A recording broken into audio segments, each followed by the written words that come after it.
Iniciamos. Sonido.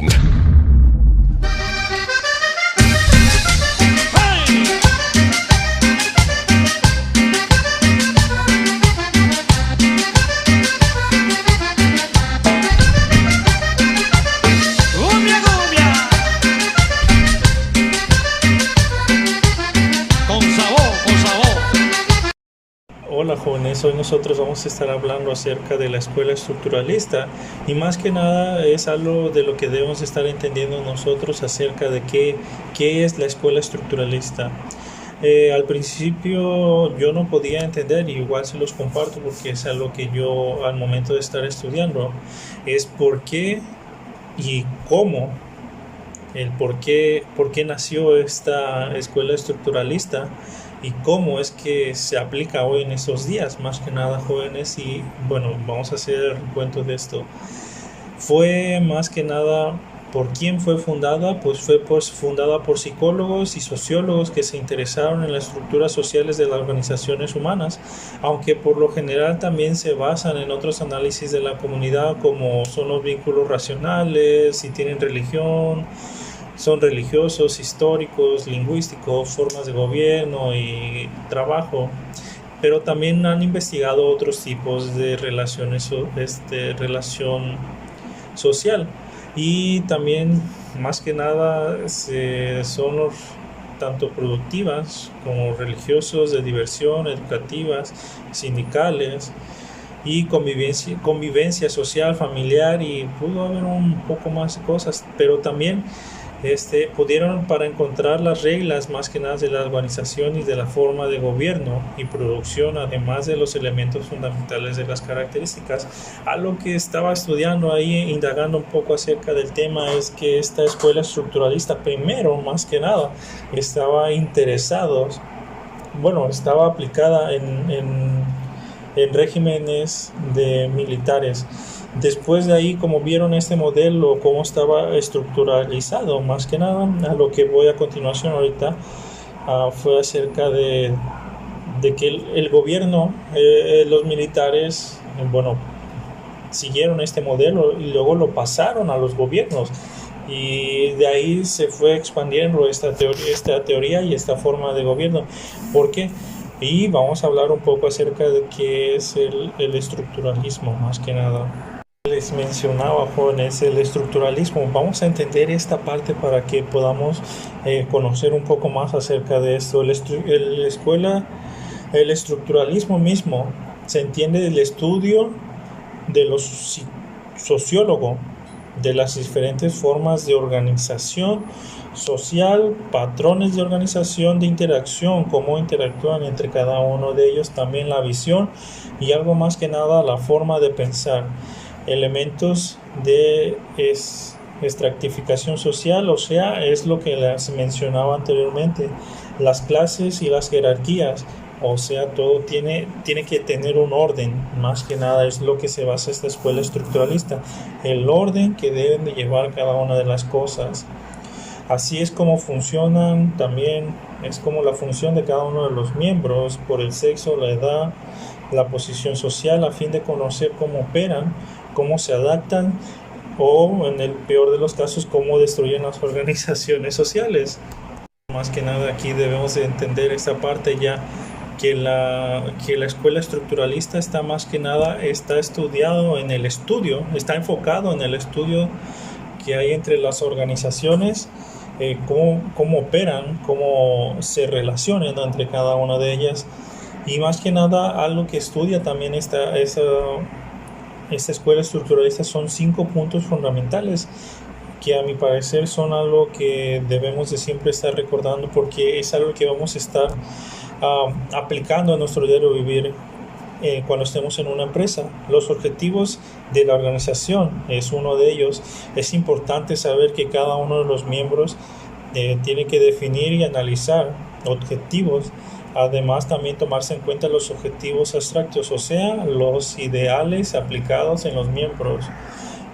Cómo elaboran, si se sienten bien o si son entusiastas o son más pensados, que piensan un poco más. y también definen planes en esta parte de la organización. También otro de los puntos es la tipología de las organizaciones, perdón, cómo hay diferencia en cada uno de los tipos de organización según sus objetivos, las estructuras dentro del sistema social, económico, ¿ok? Eso es la tipología de organizaciones. Las relaciones es otro que vamos a estar, que está incluido en esta. Las relaciones sociales dentro de la organización, y como más que nada nosotros podemos entender un poco acerca de esto, de cómo estamos interrelacionados, estamos divididos en estos grupos, cómo nos llevamos, cómo son buenos, cómo las relaciones también determinan la estructura de la unidad, y también también reflejan, más que nada reflejan el interés, actitudes y las necesidades de cada uno de los miembros, grupos de la entidad. También aquí podemos entender que las relaciones dentro de la organización es algo muy importante, por eso está en este punto de los fundamentales de la escuela estructuralista. Y la organización y su relación con el medio ambiente, las entidades están en contexto social, económico, perdón, medio ambiente social, cómo ellos valoran cada una de estas cosas. Y también algo de lo que también se encarga esto es los conflictos dentro de la organización. También la escuela estructuralista es algo que debemos entender nosotros, que en ella se practican, como veríamos en la escuela de relaciones humanas, cómo hicieron más que nada ejemplos de personas que exponieron a la luz y quienes expusieron. Es igual en este caso también. Los conflictos de la organización es algo que para eso está la escuela estructuralista, para que uno pueda estudiar estos conflictos, el por qué se da y cómo solucionarlos, ¿ok? Sistema de autoridad. La autoridad es el elemento más común y estable de las organizaciones, pues en estas existe una forma de gobierno aunque cambie el sistema de toma de decisiones.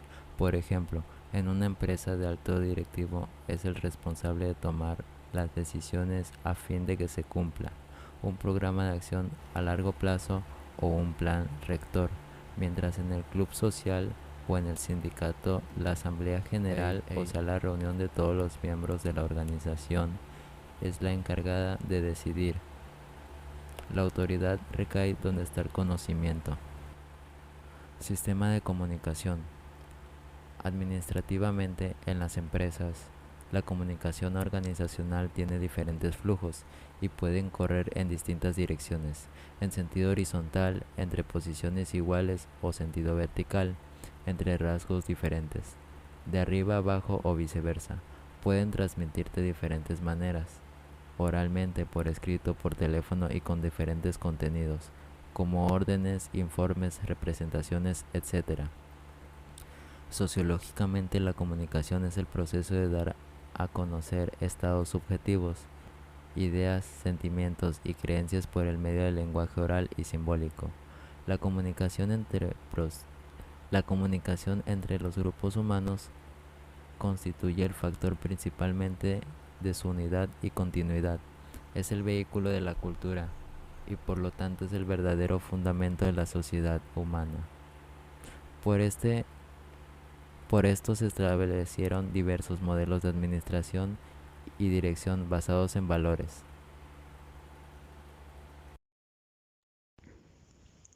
La estructura organizacional funcional. La estructura funcional es la forma de organización empresarial más tradicional. Es una estructura jerárquica donde cada empleado tiene un superior y los equipos son agrupados por especialidades: ingeniería, marketing, producción, ventas, etc. Esta forma de organización tiene su origen en 1920 cuando Henry Ford y después Frederick Taylor desarrollaron las teorías de la división del trabajo y la administración de empresa. Si bien durante buen tiempo este tipo de estructura fue muy útil en términos de eficiencia en los procesos vinculados a la producción de bienes de producción masiva. En la actualidad considerada como un modelo a seguir para una eficiente dirección de proyectos. Cuando una organización emplea una estructura funcional, la división del trabajo es agrupada por las principales actividades o funciones a realizarse, como son las ventas, el marketing, los recursos humanos, la contabilidad, entre otras. Se trata de una estructura vertical en la medida que cada grupo funcional dentro de la organización está integrado verticalmente desde la parte inferior hasta la parte superior de la organización. Así, un vicepresidente de finanzas tiene a su cargo el trabajo de todo el equipo agrupado en el departamento de su especialidad. Dentro de las divisiones funcionales de una organización, los empleados tienden a desarrollar un conjunto especializado de tareas. Por lo general, sus integrantes comparten la misma profesión. Así, el departamento de contabilidad estaría integrado únicamente por contadores. Una organización funcional es más adecuada para la producción de bienes y servicios estandarizados en gran volumen y a bajo costo. Por otro lado, las organizaciones funcionales son susceptibles de mejorar en eficiencia para integración vertical en sus actividades, de tal modo que los productos pueden ser distribuidos y vendidos diariamente a bajo costo. Estructura de formalización o burocratización. Formalización es la técnica organizacional de prescribir cómo, cuándo, con qué elementos, quién y en cuánto tiempo debe realizar las tareas. Las normas, instructivos y procedimientos diseñados para manejar las contingencias afrontadas por la organización son parte de la llamada formalización. Se trata de un determinante clave de la estructura para el individuo, debido a que su comportamiento se verá pautado y directamente afectado por la intensidad o grado de dicha formalización. Podemos hablar de dos tipos de formalización, máxima y mínima. Las prescripciones de cómo realizar las tareas pueden variar, desde ser inflexibles hasta ser laxas. Estas variaciones están en un rango de comportamientos cubiertos por las normas organizacionales. Los procedimientos que definen las modalidades de trabajo de una producción en serie o una cadena de montaje son necesariamente altamente formalizados. Una pieza de material se mueve en la misma dirección, se le hace siempre el mismo trabajo. De la misma manera se acopla a otros elementos en la forma prevista y se obtienen productos estandarizados. Otros ejemplos pueden ser las cajeras de un supermercado, que no cargan los datos que quieren ni como ellas quieren, tienen que ajustarse a los procedimientos previamente definidos. Sus acciones serán distintas si el cliente paga en efectivo, con tarjeta de crédito o débito, si el pago serán cuotas o no, pero siempre siguiendo los instructivos de trabajo. Esto es lo que se llama formalización máxima, porque el empleado no puede apartarse de lo previsto sin causar un problema o generar un error. En el extremo opuesto al anterior se encuentran los casos únicos para los cuales no existen procedimientos. Los miembros de las organizaciones deben utilizar su discrecionalidad para decidir qué hacer y cómo hacerlo. Esto se llama formalización mínima. La formalización representa la existencia de normas en una organización. Su cumplimiento u observancia es una medida de su empleo. De todas maneras, si existen normas, es para cumplirlas y si no se cumplen deberían modificarse o eliminarse. De lo contrario, se genera una ambigüedad inconveniente para la organización y para el trabajo. La formalización es una herramienta esencial para el desarrollo del proceso de coordinación.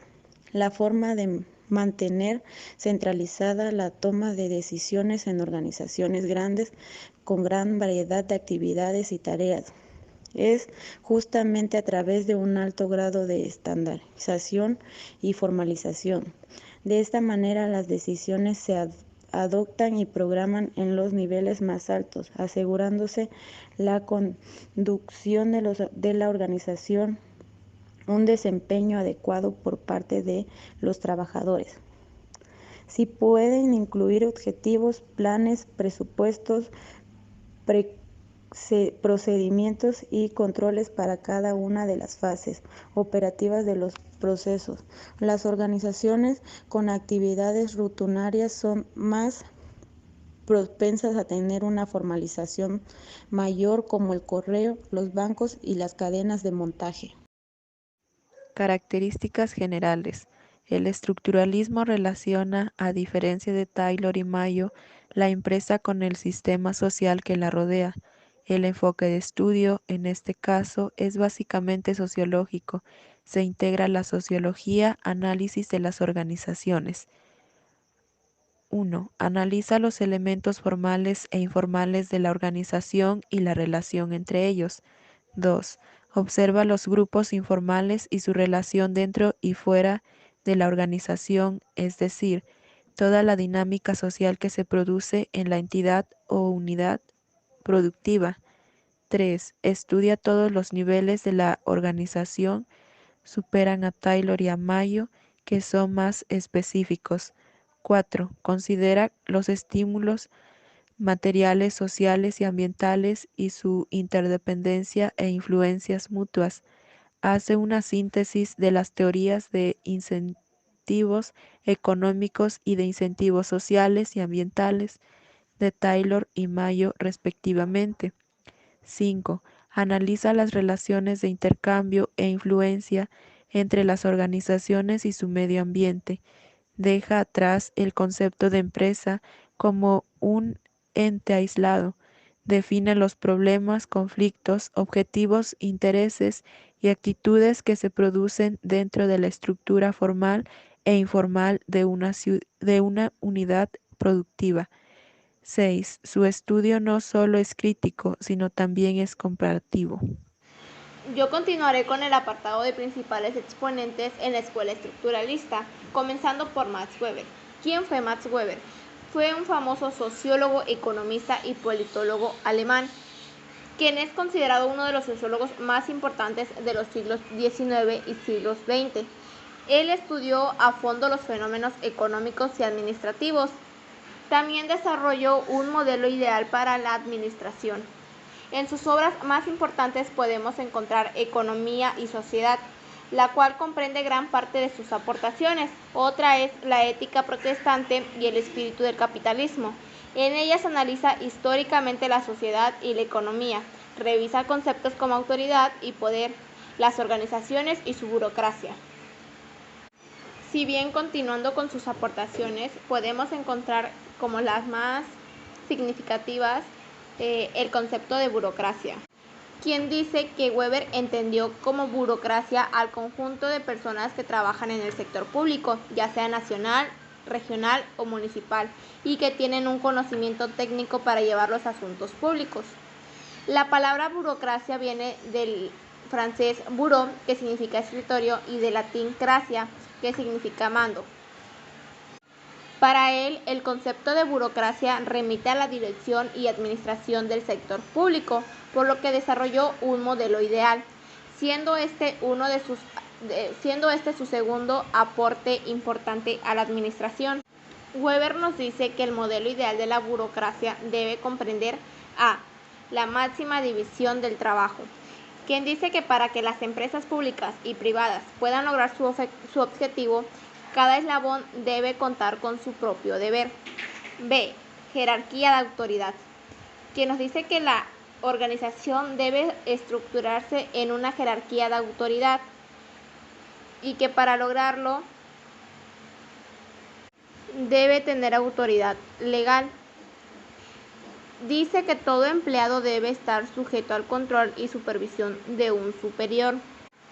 C. Reglas que definan la responsabilidad y la labor. Esto nos dice que las organizaciones deben de estar dirigidas por normas y políticas que emanen a la dirección. D. Fría actitud del administrador, quien dicta que el administrador público no debe apasionarse por un partido político, sino conservar su independencia y que por ende no debe mezclar su tendencia política con su labor de servicio público. E. Clasificación técnica y seguridad en el trabajo, quien nos dice que todo miembro de una organización debe tener una calificación técnica, es decir, que tengan competencia laboral y que su F. Evitar la corrupción, que hasta el momento es representada por el anual patrimonial. Esto nos sirve para la clara diferencia de los ingresos en los servidores públicos.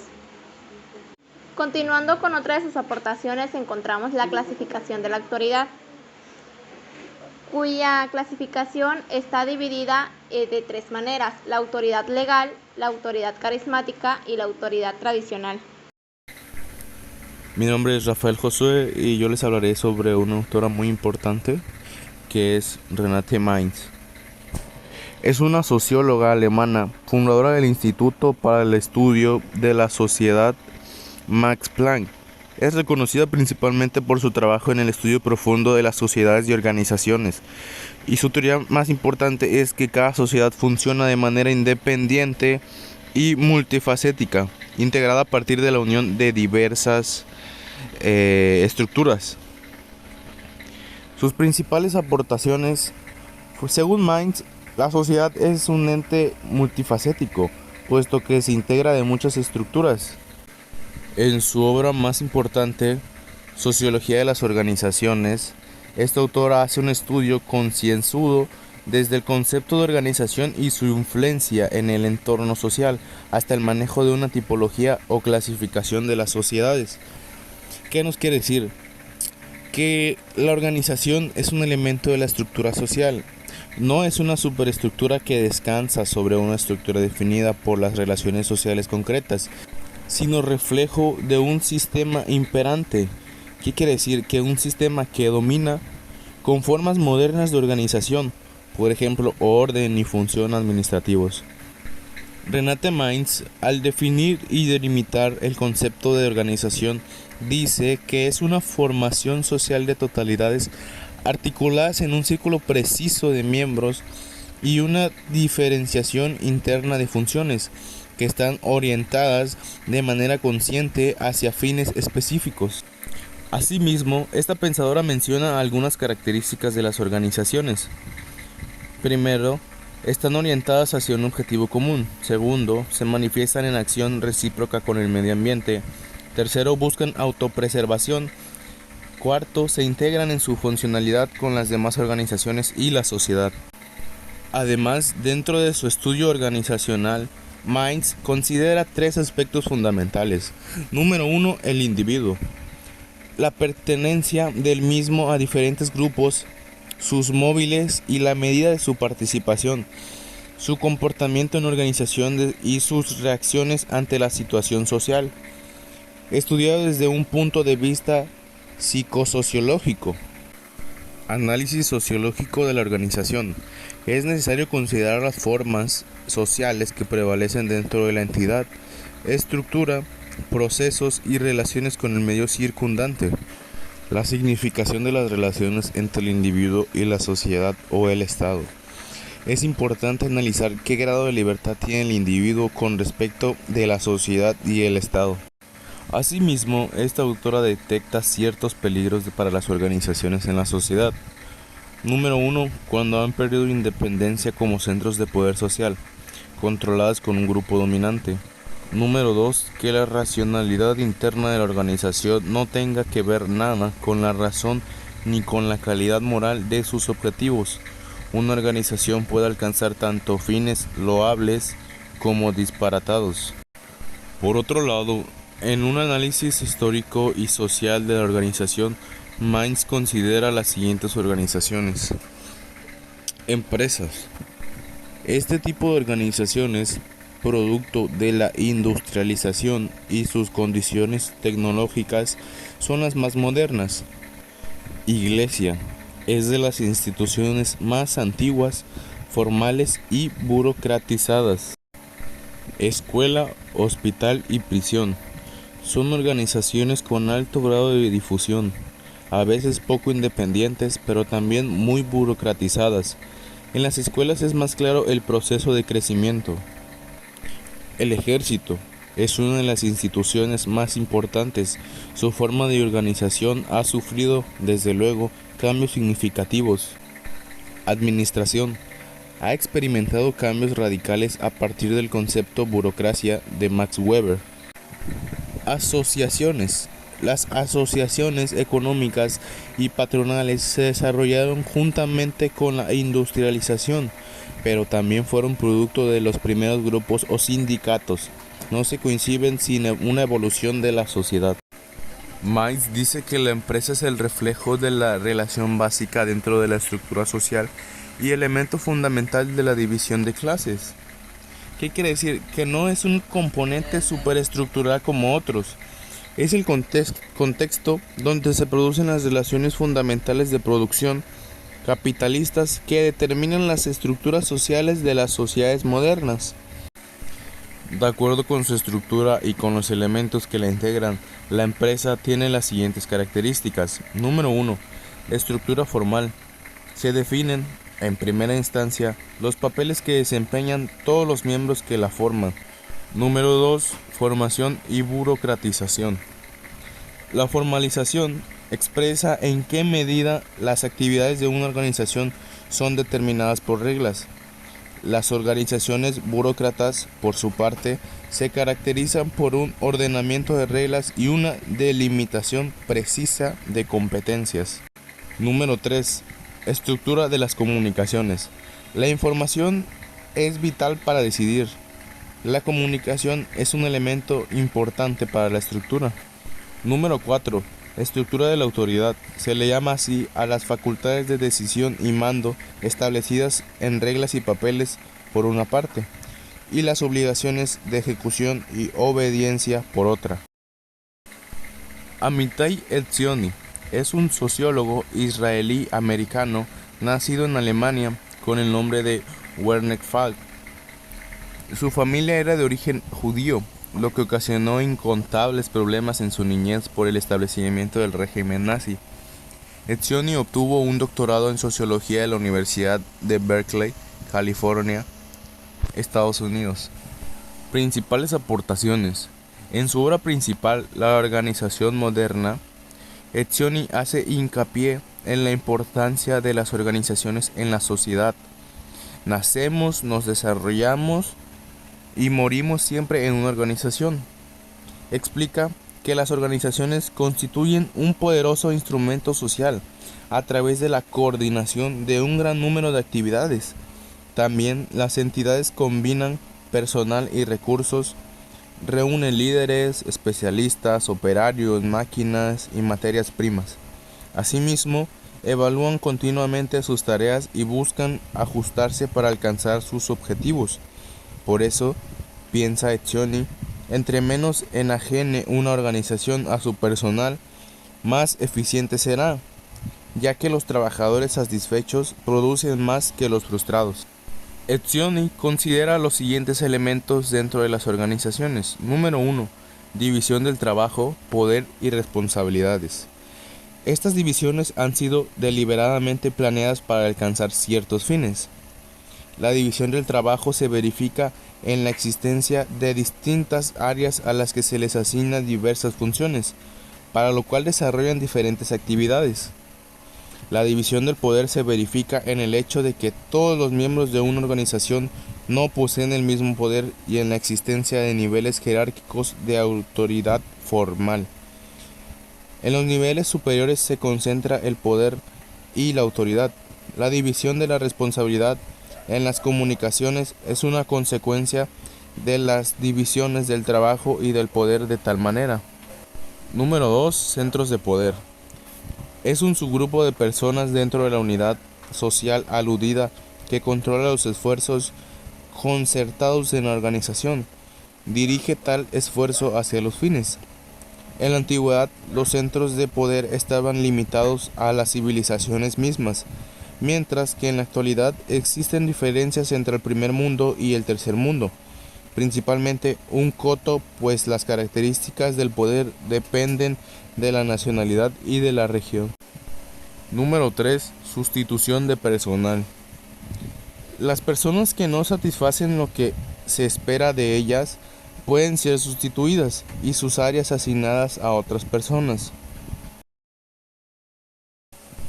Además, nos indica que los medios de control aplicados por una organización pueden ser clasificados en 3 categorías. Control físico. Es el control que se basa en la aplicación de los medios físicos o de sanciones o amenazas físicas. Control material. Es el control que se basa en la aplicación de los medios materiales y recompensas materiales. Control normativo.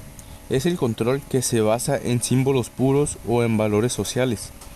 Es el control moral y ético por excelencia y se basa en la convicción, en la fe, en la creencia y en la ideología. Tipos de interés o relación de los participantes dentro de toda organización. Número 1. Alienatorio. ¿Qué quiere decir esto? Que el individuo no está psicológicamente interesado en participar, pero es coaccionado a permanecer en la organización. Número 2. Calculador. Esto quiere decir que el sujeto está interesado en seguir en la organización, en la medida en que sus esfuerzos tengan compensación económica inmediata. Y número 3. Moral. Aquí el individuo atribuye valor a la misión de la organización y a su trabajo dentro de ella, unificando todos los elementos pues antes mencionados, poder, interés y control, con otros como la motivación, implicación, permanencia, acción y elabora la siguiente tipología de las organizaciones. Número 1. Coercitivas. En estas, el poder es impuesto por la fuerza física o mediante controles basados en premios o penas, por ejemplo, prisiones o campos de concentración. Número 2. Normativas. En estas, el poder se basa en un consenso sobre los objetivos y métodos de la organización. Utilizan el control moral, por ejemplo, iglesias, universidades, hospitales, organizaciones políticas y sociales. Número 3. Utilitarias. En estas, el poder se basa en el control de los incentivos económicos, por ejemplo, el comercio y las corporaciones de trabajo. Chester Irving Barnard, 1886-1961. Estudió ingeniería en Harvard, pero no concluyó su carrera profesional. Realizó importantes estudios de psicología y sociología. Vio a la organización como un sistema social. En 1938 escribió Las funciones del Ejecutivo y la naturaleza del mundo, publicado por la Universidad de Harvard. En su libro Las funciones del Ejecutivo, analiza el papel de la autoridad y su uso por los directivos para la consecución de los objetivos de la empresa. Barnard consideró que las principales funciones del directivo son: 1. Desarrollo y administración de sistemas de producción e información para la toma de decisiones. 2. Motivar y estimular a los miembros de una empresa para alcanzar un desempeño elevado. 3. Definir los proyectos de largo plazo con objetivos congruentes con los propósitos de la organización. En una organización, un individuo estará por completo dispuesto a cumplir las órdenes de los altos directivos cuando se cumplan las siguientes condiciones. A. Que el colaborador comprenda la orden. Debe de ser en un lenguaje sencillo, Si no es así, el directivo debe de traducirlo al lenguaje del receptor. B.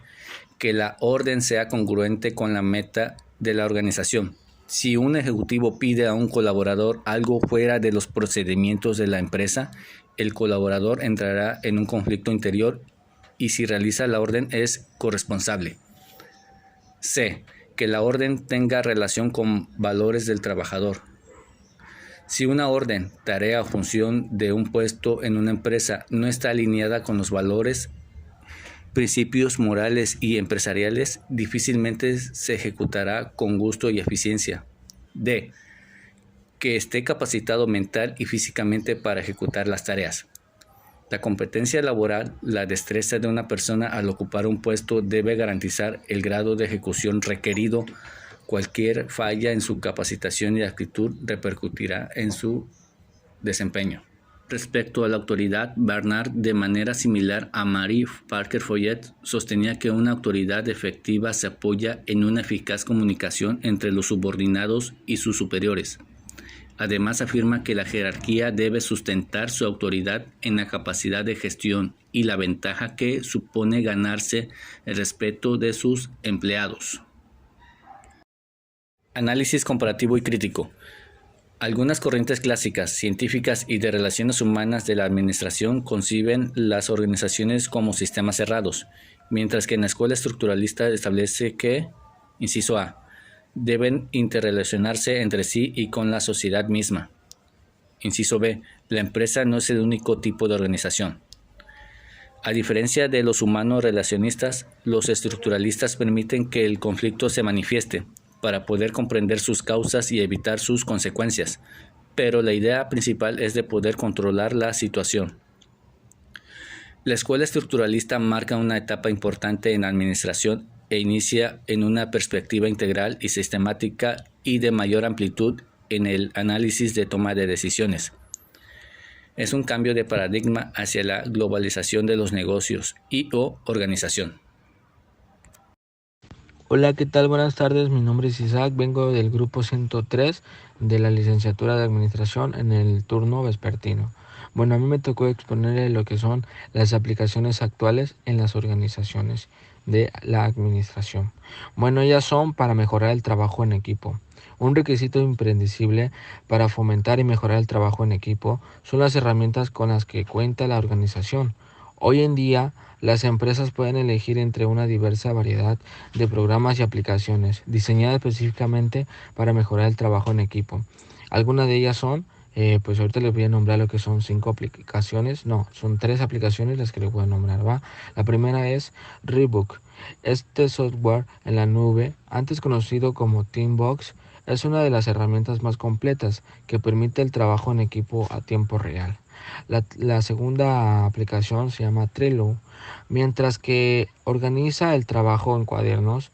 La aplicación Evernote, Trello lo hace en tableros diferentes que puedes personalizar y configurar según tus necesidades. Y bueno, la tercera aplicación se llama Google Apps. ¿Quién no conoce aún las aplicaciones de Google? Pues me imagino que todos, ¿verdad? Y bueno, dice, desde hace unos años la multinacional Google ha puesto a tu disposición una gran variedad de herramientas que se convertirán en grandes aliadas para tu empresa. Y bueno, eso es lo que me ha tocado exponer.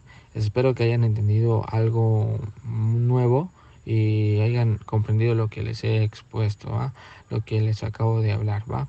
Bueno, eso es todo de mi parte y continuamos con lo que sigue.